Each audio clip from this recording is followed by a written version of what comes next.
بسم اللہ الرحمن الرحیم الحمد للہ رب العالمین والصلاة والسلام علی سید المرسلین وعلی آلہ واصحابہ اجمعین۔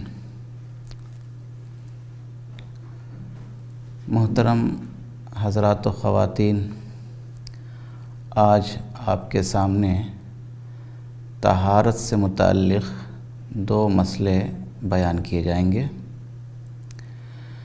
پہلا مسئلہ ہے پٹرول سے پاکی حاصل کرنا۔ کیا پٹرول سے پاکی حاصل کی جا سکتی ہے یا نہیں؟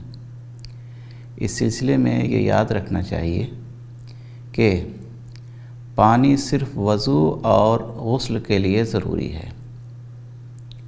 وضو اور غسل کے علاوہ ظاہری نجاست کو، گندگی کو دور کرنے کے لیے پانی ضروری نہیں ہے، بلکہ کوئی بھی لکوڈ جو پاک ہو تو اس کے ذریعے سے گندگی اور نجاست دور کی جا سکتی ہے۔ پٹرول پاک ہے اور اس کے اندر گندگی اور نجاست کو دور کرنے کی صلاحیت بھی ہے۔